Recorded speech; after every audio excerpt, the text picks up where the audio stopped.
Okay, so we have started recording and talking with my good friend Carlos, where so I'm gonna have to fill in blanks because I had to leave halfway through your sermon, and I'm kidding. I did listen to the rest of it, just so I you was know. gonna say, did you go back and listen, man? I did listen. Okay.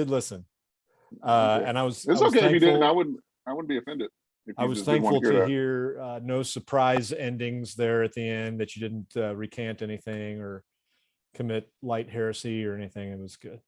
No, but we had to get out and drive my daughter to college, and that was a whole long day. But I did get back and listen to it and appreciating you coming all the way out to St. Charles and helping to feed the flock at Refuge. So greatly appreciate that. And the thing you talked about was the exclusivity of Jesus. How can we say that there's just one way? And there's not, I mean, there's certainly some questions to be probed, but this is not, if you're a follower of Jesus, this shouldn't be really a controversial issue, right?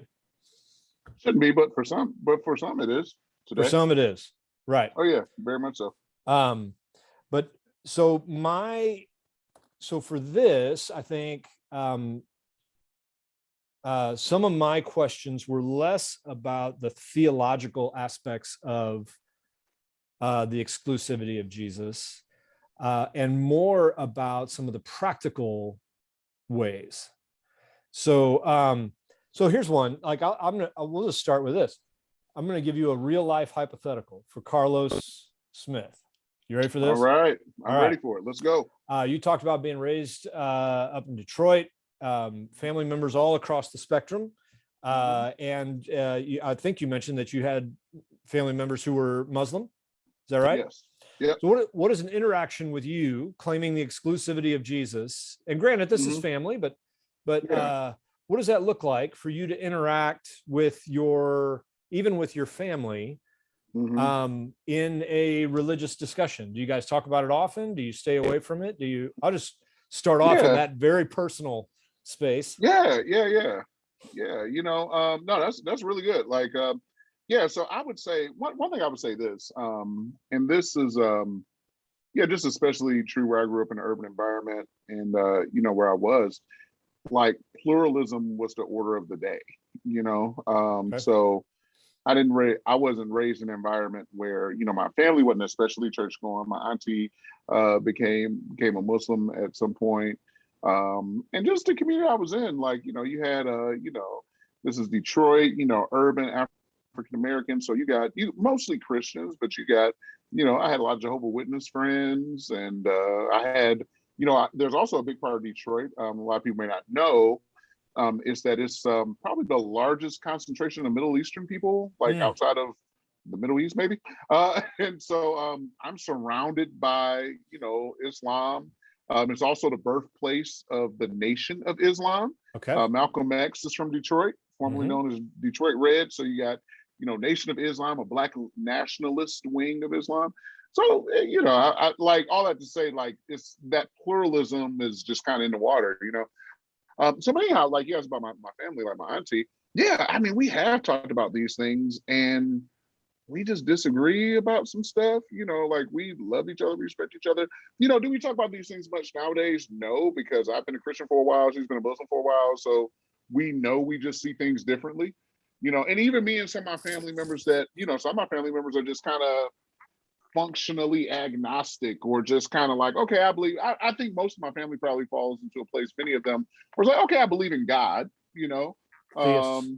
Yeah. I believe in God, but, like, am I exclusive to Jesus? No, they would probably be, hey, if you're a Christian, cool. You're a Muslim, cool. If you're a Hebrew Israelite, cool. If you're agnostic, cool. They believe in God. They pray sometimes. Okay. But so that I would say that our interaction is when we do talk about it, it's always respectful. I got my views, of course, everybody know it, and she has hers, but it's all love, man. It's all love. Okay. Yeah. So this idea of which, and I appreciate,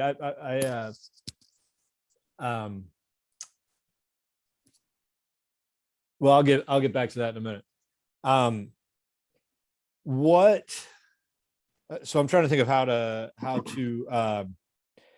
You talked about, sharing your testimony, which is certainly different than mine. Mine was raised in the church. It's got its very goods and it's got its difficulties as well. Sometimes it's easy to something to presume. It wasn't like there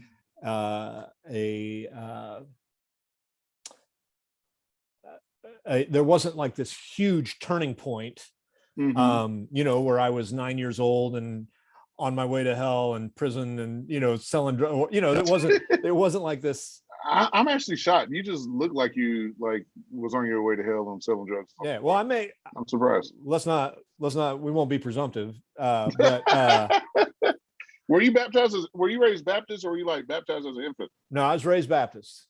Okay. Baptized when I was 9. Okay. And it raised with a lot of, and I want to be careful here because I don't want to start a theological debate in between Presbyterians and Baptists, but there was a kind of almost an assumption. Jesus was my savior. Yeah. And in some ways very comforting. I look back at my childhood and I look and I go, that I can embrace that.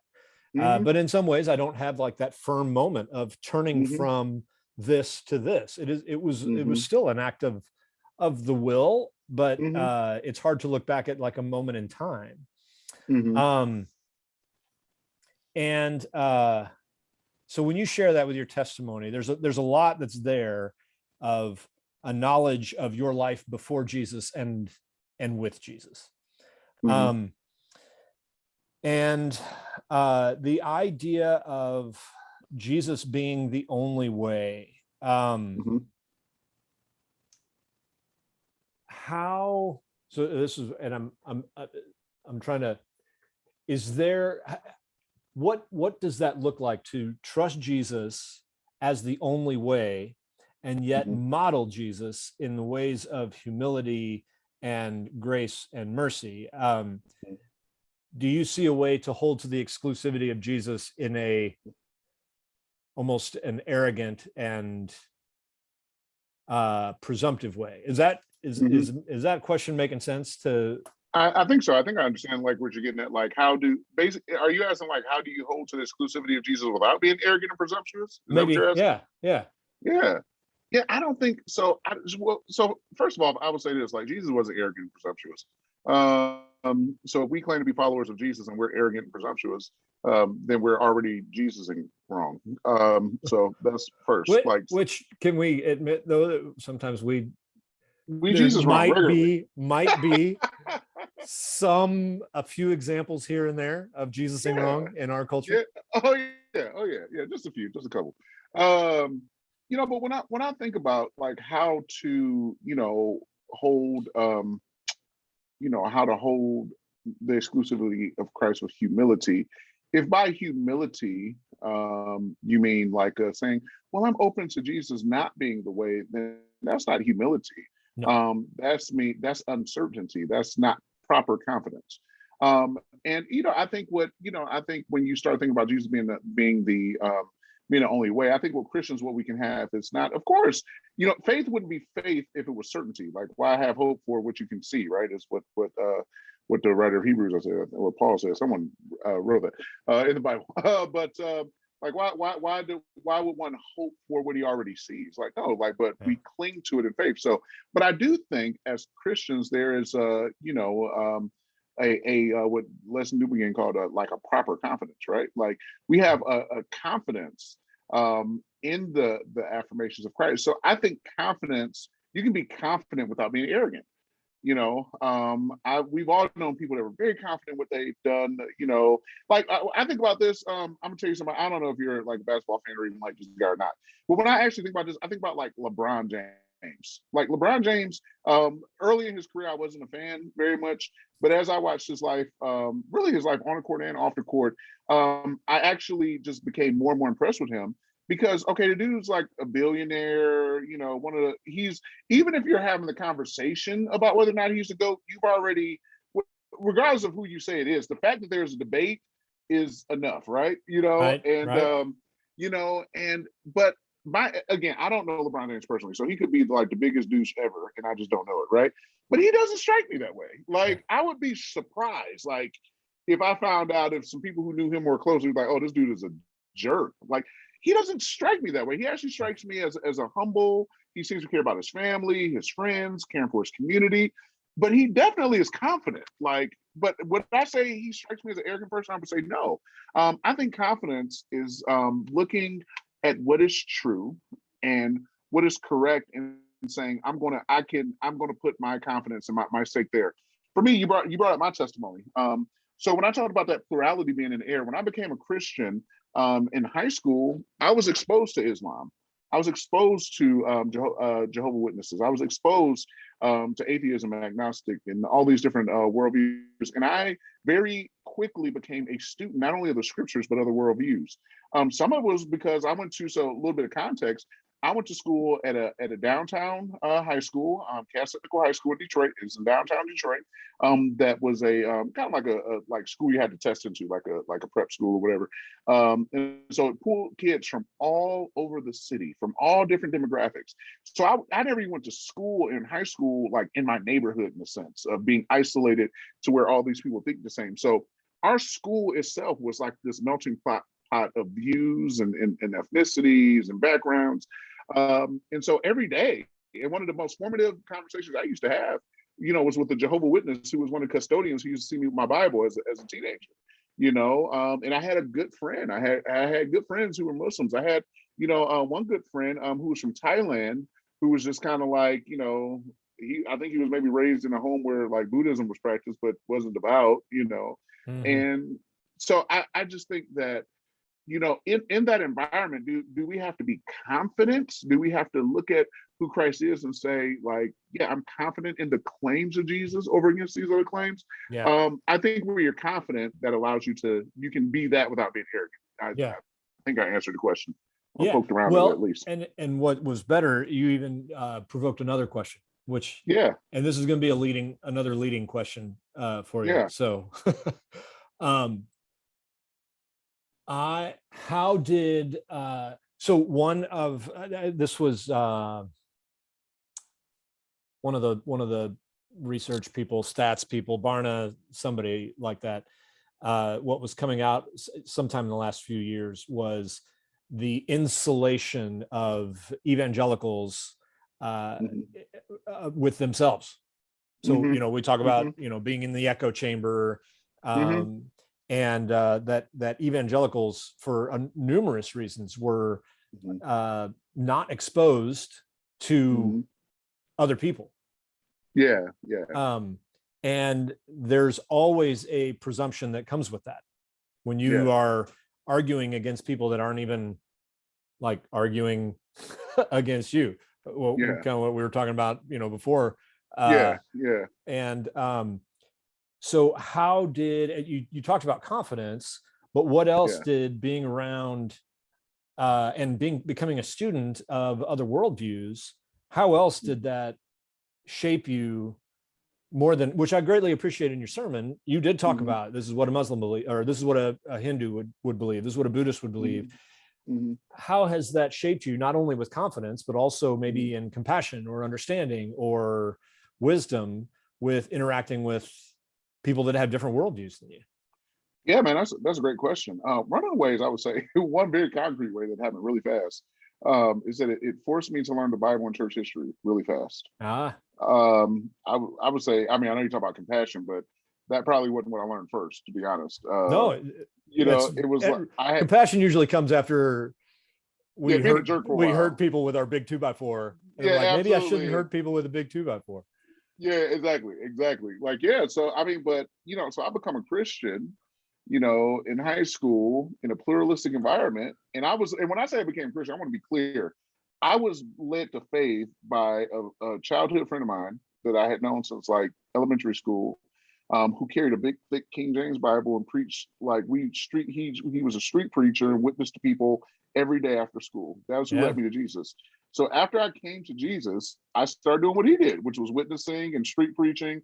You know, we were down in one of the school I told you about was like basically in what is weird because this area is gentrified now. It's really weird area gentrified. But anyway, it was known as Cass Corridor. Cass Corridor in Detroit was where you would go to get your drugs, your prostitutes.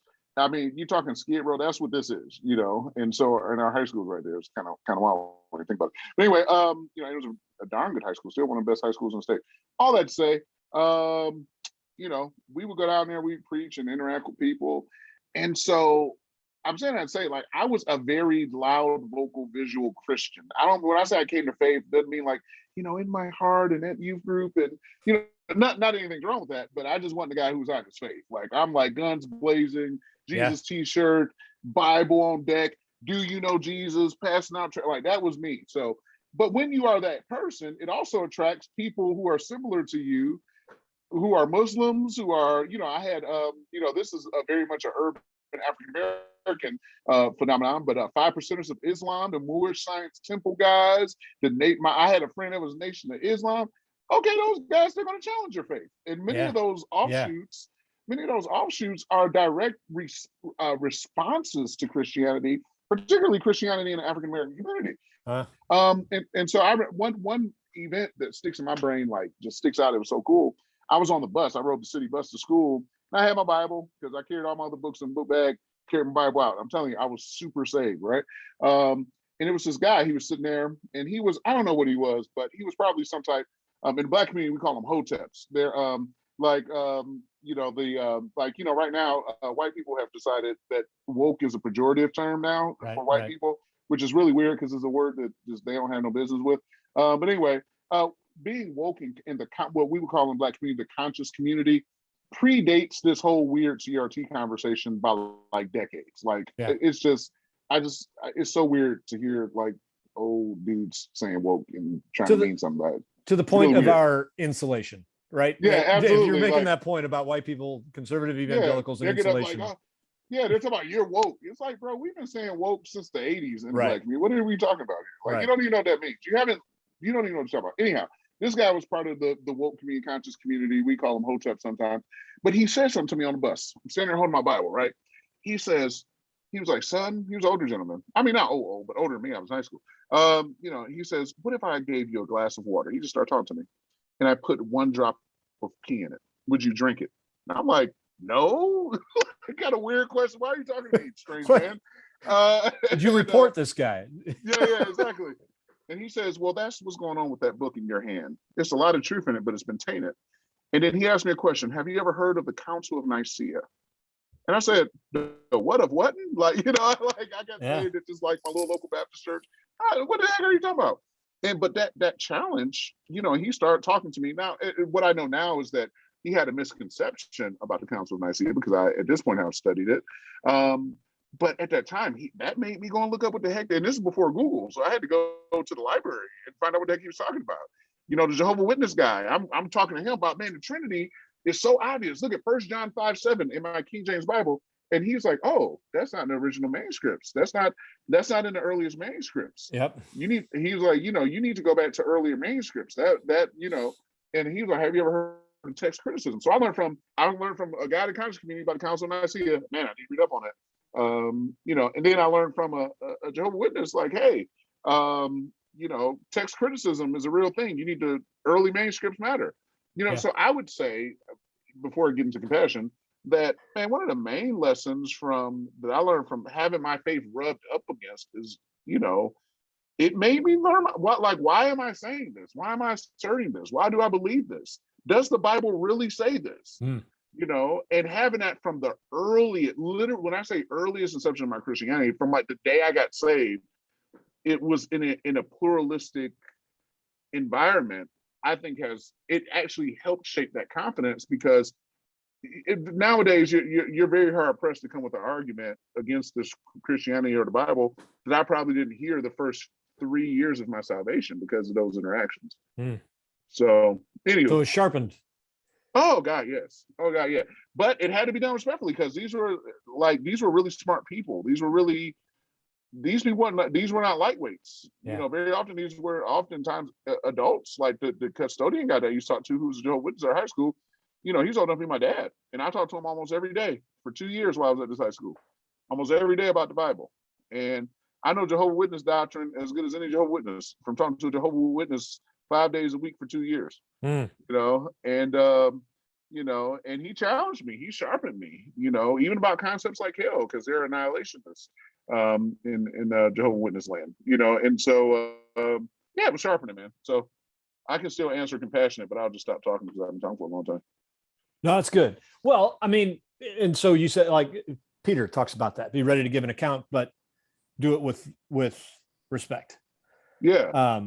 So that, I mean, a knowledge of that, I think that was really helpful. People challenging you on that, you having to understand your faith, grow in your faith, look it up, research. I mean, that's like I've often said, questions and doubt, those aren't the enemy. Those drive us. A lot of times, those should drive us to know more, drive us to understand. And so that is. That's good. I think, yeah. The insular component is sometimes we think, like I grew up pretty close to St. Charles. I grew up in Overland and then moved out to St. Charles. Oh, okay. And it was one of those things where everybody out here was a Christian. We were saved by zip code, and and so we in some ways we had to create fake enemies and fake agendas and that type of thing. And so that is encouraging to hear, but also I think helpful that we need to be sharpened in those ways, not disrespectfully, not defensively, but to understand different worldviews and maybe even beyond that, to understand people who follow Jesus who have different cultural backgrounds. I didn't grow up in urban Detroit. And so I love hanging out with you because you challenge a lot of my, like, I was raised in the kind of a little bit of the fundamentalist suburbs, the deep red. Yeah. But I don't want to be an overreaction to that. And I don't want to be non-reactionary to that. And so, finding my way there and, hanging out with guys like you, hanging out with guys that have different contexts and are able to put things, hold to the exclusivity of Jesus. And yet it's going to look a little bit different than my upbringing. Yeah. I mean, and then some of it, here's the other part. Like, obviously you got the worldview exchange, the religious exchange. I'm gonna be honest, like, why is it easy not to be a jerk, not to hate these people? Because they were my neighbors. I grew up in the same neighborhood and school with Muslims, and the other part was like Jewish people were like right there, like in Detroit, like to the north you got Jews, to the south you got you got your Middle Eastern Muslim folks, like I grew up in the community with these people. So I went to school. Like I have friends to this day who are devout Sunni Muslims, who are atheists, who are agnostic. Like we did life together. Like I went to one of my favorite stores to go to was this store that was owned by the Nation of Islam. They had a corner store neighborhood that was like you go in there and it was like you get your ask any, like, well, I won't say ask any black, don't ask any black person anything. But many urban African Americans have had experience. They talk about the Muslim oils, like the black Muslims are known for like these oils that they sell. They smell incredible. Like, I mean, it's the best smelling stuff. And they sell these bean pies. They're like, because they're big on, diet and what you can eat. And they want you to, eat the navy bean pie. They're delicious. They're freaking delicious, man. I have contributed to like Farrakhan's lifestyle because, I've shopped at these businesses, and so we not only, yes, there's religious exchange, but I feel like what gives you the currency to have those conversations are the relationships. Yes. And so we don't. Yeah, so I think compassion and humanization becomes easier because now you're not a project for me, or you're not like, I don't know, like a task or a set of ideas. You're my friend who sits across from me, Yeah. who lives near me, and even though, like, so but that does two things. It humanizes them, but it also makes us pray different. Like when you know someone, you can pray more specifically, more personally, and you want them to come and see Jesus, and you want them to experience Christ. And I think when things happen in that context of relationship, man, it's totally different. One of the big issues, and I've been hanging out with evangelicals for a long time now, is that evangelicals love to love propositions and arguments and want to run things through their fingers and analyze. And there's a place for that. There really is a place for that. Like worldviews matter, analysis matter, philosophy, logical, all that stuff matters. Like, I'm not saying be soft on it. I just think what happens is that becomes ultimate sometimes. Here, let me say it this way. I feel like sometimes, and you say evangelicals. I mean, truth of the matter is, white people are the most isolated people often, and it's by choice. Because I'm a black man in America. If I want to do anything worth doing, and get outside of my narrow bubble, I got to interact with white people. White people don't have to interact with anybody in this country to do anything. White people can only talk to white people in this country and become president. Like, ask Barack Obama how it worked out for him. Couldn't do it. Like, what I'm saying? Like, as a person of color, you can't be isolated if you want to do anything other than live in whatever your place is, Sure. And so, I think so often, not only are evangelicals isolated, but just white people in general can choose. Some don't, but can choose to be more isolated. And then you couple that with this mentality about like, okay, analysis is ultimate. And if I know something, then I understand it. But most people don't want to just or if I can analyze it, I understand it rather. And understanding cognitively is not the same as understanding experientially and with your heart and feeling. And I feel like sometimes, not all, of course, but many of my white evangelical brethren struggle with that, brethren and sister, and struggle with that sometimes. Yeah. Well, and I will amen that. I mean, I've certainly struggled with that. Yeah. It is eye-opening when you realize, you grow up and you realize that, that there is, I mean, we can maybe put it the way Paul does. If I have all the analysis in the world, and can refine every data point and name the 5 solas and all doctrines of the Reformation, and can preach loudly the doctrines of grace against my fellow other non-reformed folk, and yet have not love. And I have learned, am learning a great humility by being in conversations with people who not just disagree with me doctrinally, but people who have incredibly different worldviews. Absolutely. Whether that be different experiences of Christianity, conversations with Anglicans and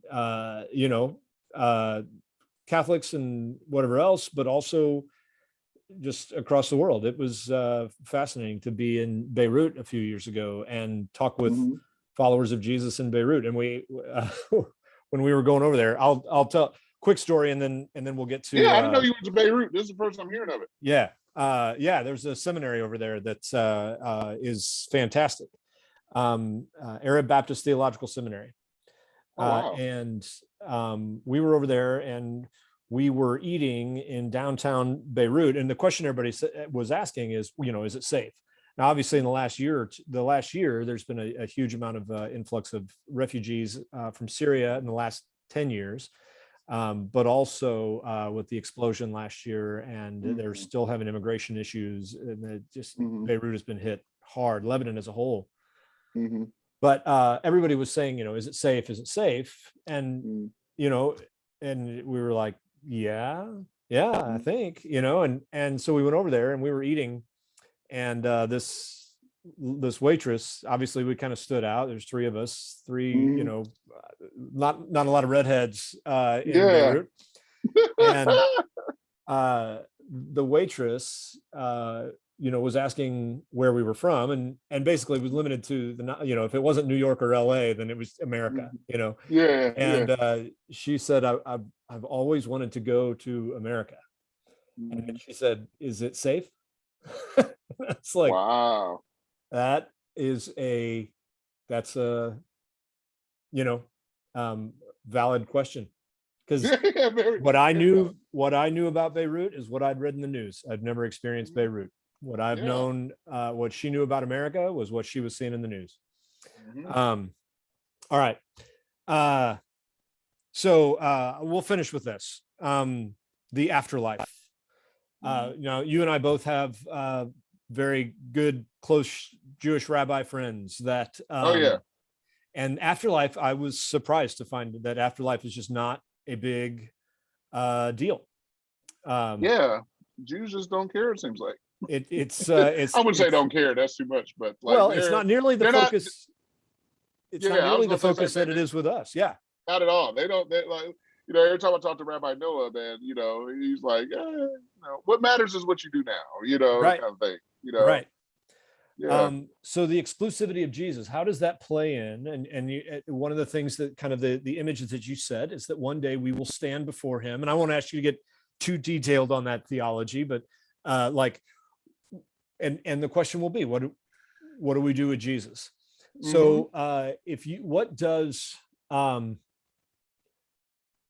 give me a Carlos picture of heaven and hell. And let me set this up just a little bit. What do you mean? Not details of what it looks like. Detail hell for me. Could you refute every no, let's see. That's not what I meant. What did I mean to ask? Okay. So I helped lead a class. It was me and it was Rory and then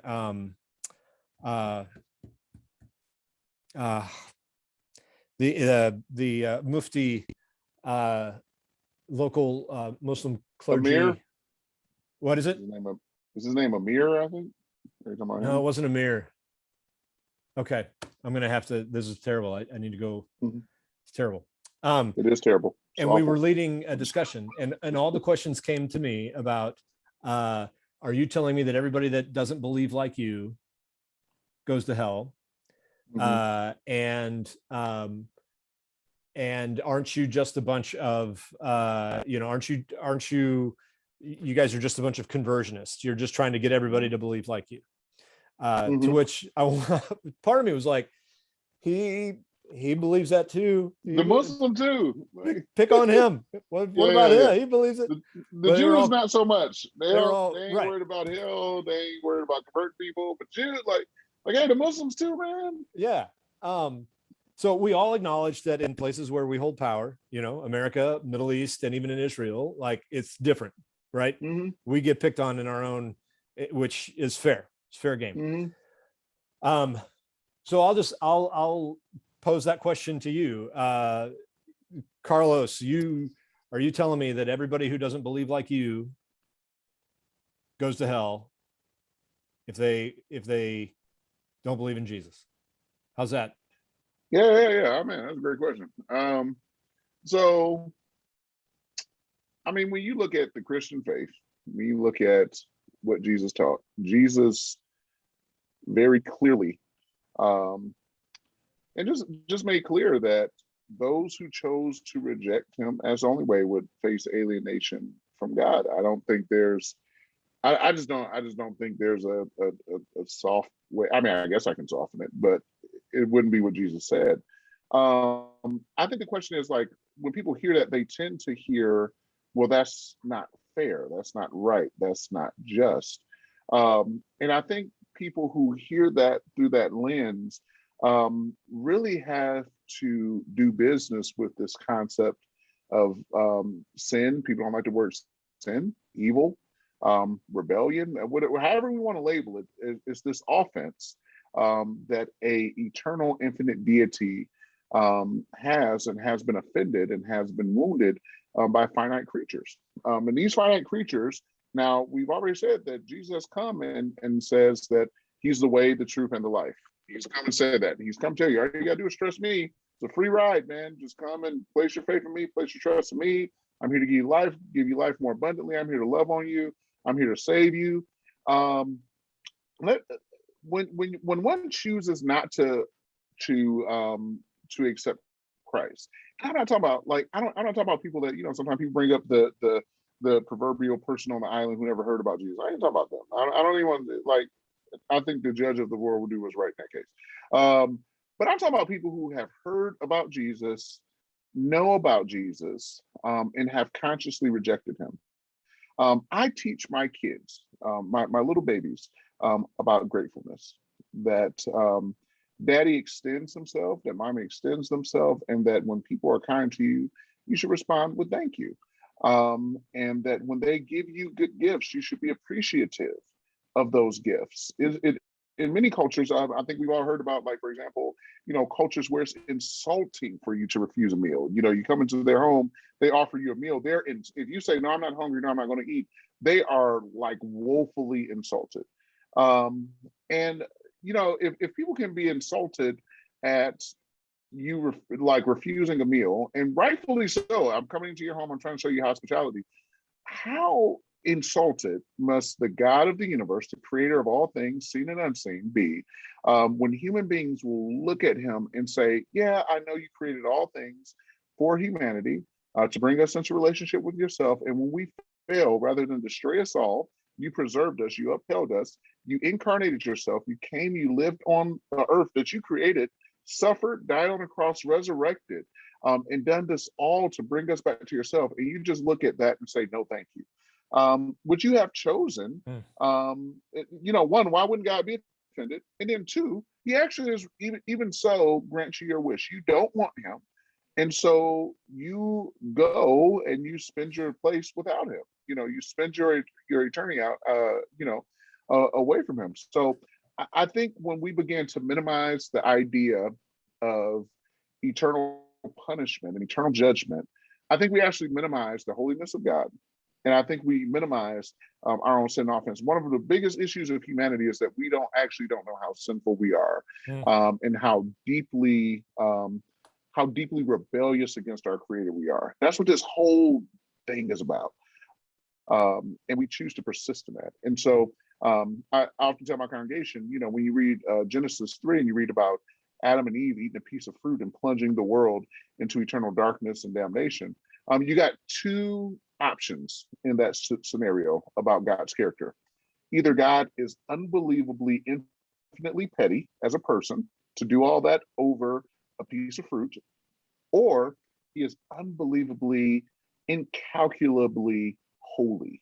And we can't even get our head around his holiness. And he is so deeply offended by sin, and sin itself and evil itself so heinous that it disfigures the world in a way that we can't even unravel it without divine intervention.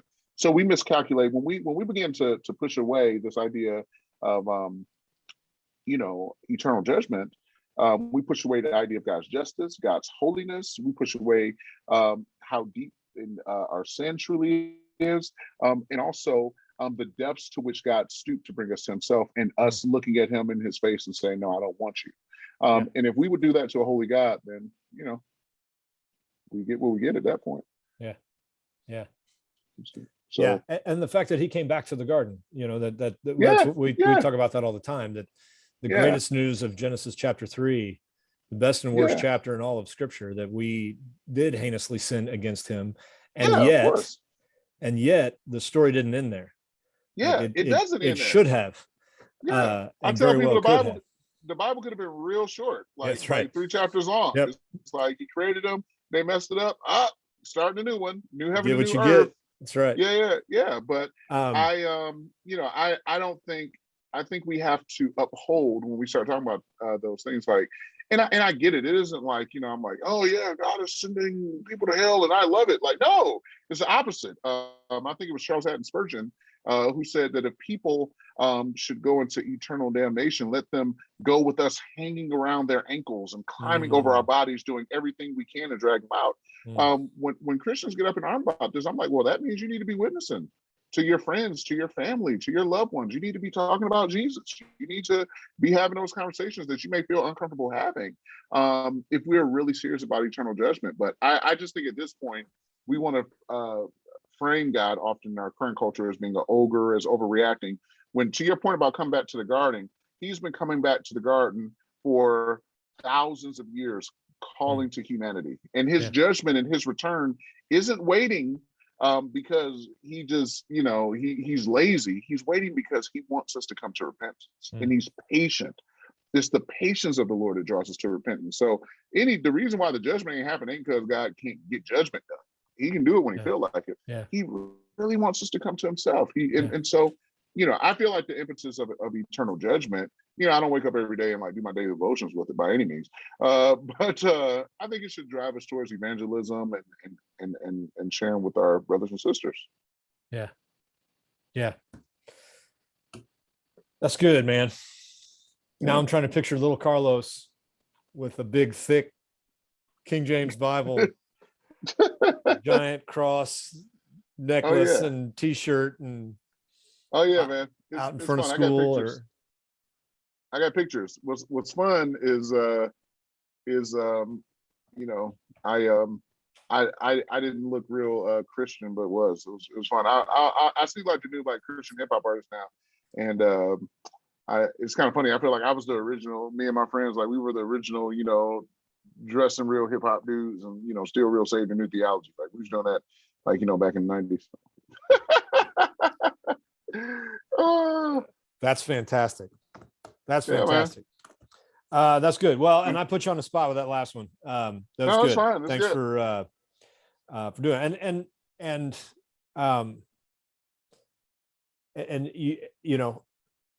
there is something so.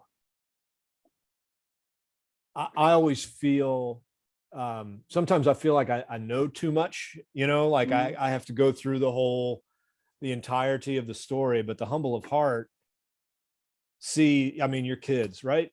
The way that you have taught them, they see a gift and they go, thank you. Probably not all the time, unless my kids don't.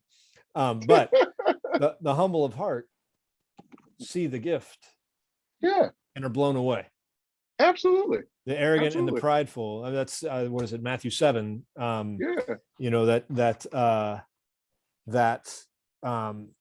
Where the guy comes and says, Jesus, we've cast out demons in your name. We've done all this stuff in your name. And Jesus says, go, away from me. I never knew you. The prideful in heart and the arrogant, standing before the God of the universe and want to talk about us, look what I did though. So just that encouragement, because that's been a hard thing for me is, at times of knowing what to say, because obviously exclusivity of Jesus. One thing that we've learned in this culture is that we can strike down anybody. One thing that Twitter has taught us well is that it doesn't matter what you do, we can find a problem with it. And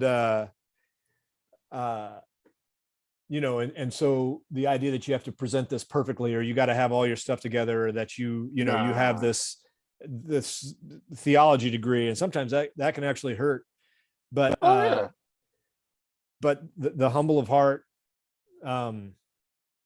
see the gift of eternal life, the death, burial, and resurrection of Jesus, and we can't mess that up. That's it, man. It's real. It's easy peasy, man. It's I feel like I'm like finishing up all my doctoral stuff and all that stuff. And, I feel like Solomon at the end of Ecclesiastes, like, I feel like I've read all these books. I'm trying to write a dissertation. I went to seminary. And I actually feel like at the end of the day, I've been privileged, man, to read all this stuff and go to school. It's fun. I enjoy it. I love it. I love the academics. But man, I feel like what is the conclusion of the matter? Like, fear God and keep his commandments, for this is the whole duty of man. Like, it's like the gospel simplicity. You just hit it, man. It's what God puts before us is a free gift, and all we have to do is pick it up with a child's heart. This is what, and the older I get and the longer I live, the more I understand how profound what Jesus said is. Like, that's the hardest thing for us to do, with the child's heart, and to humble, because you got to humble yourself, right? Like, and I used to think I was humble, And then you just keep living like, like, like, I'm like, Yeah. oh man, like, and the human heart to say, like, you know what? No, I don't have it. No, I don't know what's best for me. Oh man.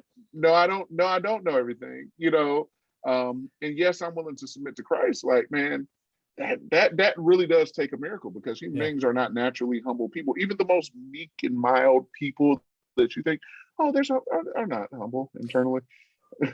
Well, yeah. And then you add to that, sometimes it's not just out of just sheer rebellion. Sometimes it's out of brokenness. Sometimes it's out of woundedness. Sometimes we don't turn to Jesus. Like for me, I had a moment over sabbatical where just feeling immense shame one morning, and just wrestling with all kinds of guilt, and how hard it was not to turn to other things. Yeah. Not like, shake my fist, but like, I just want to play a game on the, I want to get away. I want to distract. I don't want to do anything. And to actually sit and go, okay, you said that you love me and I could come to you with this stuff. You said you bore my shame. You said, and realizing like, that's really hard. It's really hard to go, okay, I trust you and I believe that. Yeah. And yeah. This is good, man. Good stuff, man. Thanks for coming out and being with the Refuge folk. Refuge. And hopefully we can have you do it again once you have a book written, because then to get invited back a third time, you got to be an author and in print. And hey man, I'll when I finish my dissertation, I'll send you the first bound copy. Well, the second, because I'm gonna get the first one. The second bound copy, and then I'll say, please, can I please have an invitation to Refuge, please, and a book signing. Yeah. So I can put it on my CV. A book signing with your book on humility, right? All right, man. Love you. Cool. So grateful for you and your friendship, and for preaching and leading us, and then getting on Zoom and all that stuff. This is good. Oh no, man, it was good, man. I'm gonna stop the recording, and then I'm gonna talk to you again. All right.